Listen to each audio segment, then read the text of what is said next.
দর্শক সবাই জানেন যে আজকে কিন্তু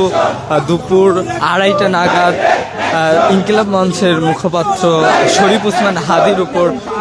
দুর্বৃত্তরা কিন্তু গুলি করে এবং তিনি কিন্তু মুমূর্ষু অবস্থায় তাকে হাসপাতালে ভর্তি করা হলে কিন্তু চিকিৎসক তাকে কোমায় গেছে এমন ঘোষণা করে এবং তার প্রেক্ষিতেই কিন্তু আমরা দেখেছি ইতিমধ্যে বিভিন্ন রাজনৈতিক দল এবং দেশের বিভিন্ন প্রেশার গ্রুপ কিন্তু যে বিভিন্ন বিক্ষোভ মিছিল করেছে এবং এই মুহূর্তে কিন্তু আমরা দেখতে পাচ্ছি ডাকসু নেতৃবৃন্দ কিন্তু ডাকসুর উদ্যোগে যে ডাকসুর সামনে থেকে একটি বিক্ষোভ মিছিল কিন্তু তারা নিয়ে সূর্য সেন হলের দিকে কিন্তু তারা যাচ্ছে এবং তারা কিন্তু বিভিন্ন স্লোগান দিচ্ছে। আমরা দেখতে পাচ্ছি তারা কিন্তু স্লোগান দিচ্ছে যে আসলে আমরা সবাই গুলির মুখে কথা কব, আমরা সবাই হাদি হব। এছাড়াও কিন্তু বিভিন্ন স্লোগানে আমরা দেখতে পাচ্ছি যে তারা তাদের যে বিক্ষোভ মিছিল সেটি নিয়ে যে কলাভবন সামনে থেকে কিন্তু তারা সূর্য সেন হলের দিকে যাচ্ছে, সেইটি কিন্তু আমরা দেখতে পাচ্ছি। আজকে কিন্তু আমরা দেখেছি যে জুম্মার নামাজের পরে কিন্তু প্রতিবাদ প্রচারণা শেষ হলে প্রচারণা শেষে ফেরার সময় কিন্তু শরীফ ওসমান হাদির ওপর মোটরসাইকেল করে কিন্তু দুর্বৃত্তরা তাকে টার্গেট করে কিন্তু তার মাথায় গুলি করে এবং তারপর থেকেই কিন্তু সারা দেশের যে রাজনৈতিক পরিস্থিতি সেটির কিন্তু একটি উদ্ভূত পরিস্থিতি তৈরি হয় এবং সারা দেশে কিন্তু আলোচনা সমালোচনা মুহূর্তের মধ্যে জন্ম দেয় এবং তার প্রেক্ষিতে আমরা দেখেছি যে বিভিন্ন রাজনৈতিক দল এবং প্রেশার গ্রুপ তারা কিন্তু ইতিমধ্যে প্রতিবাদ জানিয়েছে এবং এই মুহূর্তে কিন্তু ডাকসু কর্তৃক ডাকসুর নেতৃবৃন্দ তারা কিন্তু যে সন্ত্রাস নির্মূল এবং যে হাদির ওপর হামলা সেই হামলার প্রতিবাদে কিন্তু এই মুহূর্তে ইতিমধ্যেই বিক্ষোভ মিছিল শুরু করেছে এবং এই মিছিলটি কিন্তু ডাকসুর সামনে থেকে শুরু হয়ে ইতিমধ্যে যে সূর্য সেন হল সেই সূর্য সেন হলের দিকে যাচ্ছে এবং তারপরে কিন্তু সেটি রাজু ভাস্কর্যের দিকে যাবে সেই তথ্য কিন্তু জানিয়েছে এবং ইতিমধ্যে আমরা দেখতে পাচ্ছি যে ডাকসুর এজিএস মহিউদ্দিন খান এছাড়াও কিন্তু পরিবহন সম্পাদক ডাকসুর সহ বিভিন্ন সদস্য এবং হল পর্যায়ের হল সংসদের বিভিন্ন নেতৃবৃন্দ কিন্তু ইতিমধ্যে এই যে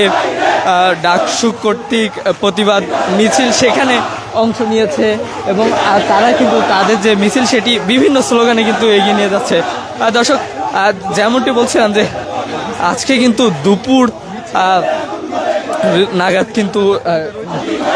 শরীফ ওসমান হাদি ইনকিলাব মঞ্চের মুখপাত্র এবং শরীফ ওসমান হাদি কিন্তু 5 আগস্টের পর থেকে বিভিন্ন কারণে আলোচিত সমালোচিত হয়েছেন এবং সর্বশেষ কিন্তু তিনি ঢাকা 8 আসনে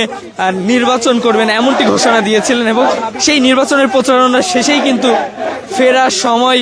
তাকে দুর্বৃত্তরা গুলি করে তার মাথায় এবং তিনি কিন্তু গুরুতর অবস্থায় ঢাকা মেডিকেলে তাকে নেওয়া হলে কিন্তু তাকে গুরুতর ঘোষণা করে ডাক্তার এবং কিছু সময় আগেই কিন্তু যে ঢাকা মেডিকেলের পরিচালক ব্রিগেডিয়ার জেনারেল আসাদুজ্জামান কিন্তু জানিয়েছেন যে আসলে সরকারের পক্ষ থেকে তাকে সিএমএইচে নেওয়ার কথা বলা হয়েছে এবং তার শারীরিক অবস্থা কিছুটা স্টেবল হলেই কিন্তু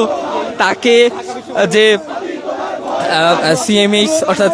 সাময়িক হাসপাতাল সেখানে নেওয়া হবে এমনটি কিন্তু জানিয়েছেন ঢাকা মেডিকেল কলেজের পরিচালক এবং আমরা এই মুহূর্তে কিন্তু দেখতে পাচ্ছি যে আসলে ডাকসুর নেতৃবৃন্দের অংশগ্রহণে কিন্তু এবং এই মুহূর্তে কিন্তু আমরা দেখতে পাচ্ছি যে আসলে তুমি কে আমি কে হাদি হাদি স্লোগানে কিন্তু তারা ইতিমধ্যে সূর্য সেন হলের সামনে অবস্থান নিয়েছে এবং আমরা দেখতে পাচ্ছি যে তারা কিন্তু দিল্লি না ঢাকা এমন স্লোগানটিও কিন্তু দিচ্ছে এবং এই যে ভারতের আধিপত্যবাদ এই ভারতের আধিপত্যবাদের বিরুদ্ধে কিন্তু শরীফ ওসমান হাদি বেশ আলোচিত ব্যক্তি ছিলেন এবং বিভিন্ন সময় ভারতীয় আধিপত্যের বিরুদ্ধে কথা বলেই কিন্তু তিনি ব্যাপক পরিস্থিতি লাভ করেছেন। এবং আজকে সন্ধ্যা 6:30টায় কিন্তু যে ইনকিলাব কালচারাল সেন্টার সেখানে কিন্তু একটি যে বাংলাদেশের বাঙালির যে জন্ম সেই বিষয়ে কিন্তু একটি আলোচনা সভা অনুষ্ঠিত হওয়ার কথা ছিল। এবং তার আগেই অর্থাৎ দুপুর নাগাদ কিন্তু তাকে দুর্বৃত্তরা গুলি করে কিন্তু তাকে ব্যাপক গুরুতর আহত করে তাকে হাসপাতালে ভর্তি করা হয়। এবং সেটি কিন্তু আমরা কিছু সময় আগে লক্ষ্য করলাম যে আসলে স্লোগানের মাধ্যমে কিন্তু সেই হাদির যে ভারতীয় আধিপত্যবাদের বিরুদ্ধে সর্বদা সোচ্চার ছিলেন সেই বিষয়টি কিন্তু ফুটিয়ে তুললেন ডাকসুর যে নেতৃবৃন্দ, যারা আসলে এই যে বিক্ষোভ মিছিলটিতে স্লোগান দিচ্ছেন তারা। সেই আমরা আবারও দেখতে পাচ্ছি যে হাদি ভাইয়ের কিছু হলে জ্বলবে আগুন ঘরে ঘরে, এমন একটি দর্শক আমরা আবারও কিন্তু শুনতে পাচ্ছি তুমি কে আমি কে হাদি হাদি। আমরা সরাসরি স্লোগানগুলো একটু শোনার চেষ্টা করব।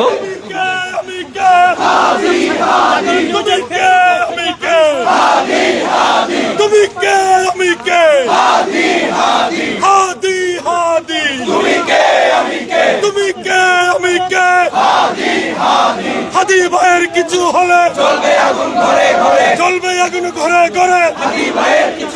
হাদি ভাইয়ের কিছু হলে জ্বলবে আগুন ঘরে ঘরে। হাদি তোমার ভয় না। দর্শক যেমনটা আসলে বলছিলাম যে ইনকিলাব মঞ্চের মুখপাত্র শরীফ ওসমান হাদির উপর যে সন্ত্রাসী দের গুলিবর্ষণ, সেই গুলিবর্ষণের প্রতিবাদে এবং সন্ত্রাস নির্মূল সহ নিরাপত্তার দাবিতে ডাকসু কর্তৃক কিন্তু একটি বিক্ষোভ মিছিল আয়োজন করেছে। এবং ডাকসুর নেতৃবৃন্দ সহ হল সংসদের নেতৃবৃন্দ কিন্তু এই যে বিক্ষোভ মিছিল, সেই বিক্ষোভ মিছিলের নেতৃত্ব দিচ্ছে সেইটি কিন্তু আমরা দেখতে পাচ্ছি। এবং আমরা দেখতে পাচ্ছি যে আসলে ডাকসুর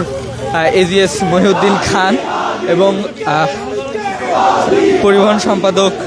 আসিফ আবদুল্লাহ সহ ডাকসুর যে হল সংসদ, সেই হল সংসদের বিভিন্ন নেতৃবৃন্দ কিন্তু অংশ নিয়েছে, সেই বিষয়টি কিন্তু আমরা দেখতে পাচ্ছি। এবং এই যে বিক্ষোভ মিছিল সেটি কিন্তু ডাকসুর সামনে থেকে শুরু হয়ে সূর্য সেন হলের সামনে দিয়ে কিন্তু যে ভিসি চত্বর,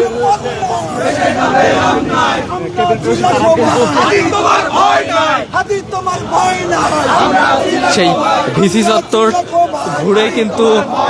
বিক্ষোভ মিছিলটি রাজু ভাস্করের সামনে গিয়ে কিন্তু রাজু ভাস্করের পাদদেশে শেষ হবে। এবং সেখানেই কিন্তু যেই ডাকসু নেতৃবৃন্দ আছেন তারা বক্তব্য রাখবেন এমন তথ্যই কিন্তু জানিয়েছেন। এবং আমরা দেখতে পাচ্ছি আসলে যে আজকের যে আলোচিত ঘটনা এবং যেই ঘটনার ফলে কিন্তু আজকে সারা দেশে এক উদ্ভূত রাজনৈতিক পরিস্থিতি সৃষ্টি হয়েছে। এবং গতকাল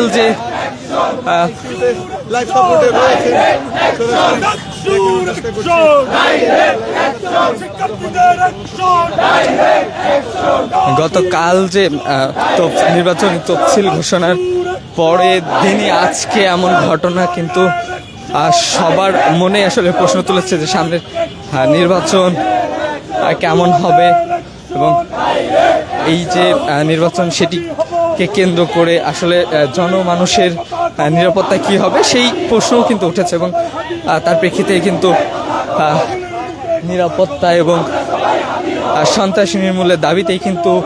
আজকের এই যে বিক্ষোভ মিছিল সেটির আয়োজন করেছে ঢাকা বিশ্ববিদ্যালয়ের ছাত্র সংসদের নেতৃবৃন্দ, সেটি কিন্তু আমরা দেখতে পাচ্ছি। এই ছিল আসলে ডাকসুর যে প্রতিবাদ মিছিল, সেই প্রতিবাদ মিছিল থেকে সর্বশেষ পরিস্থিতি।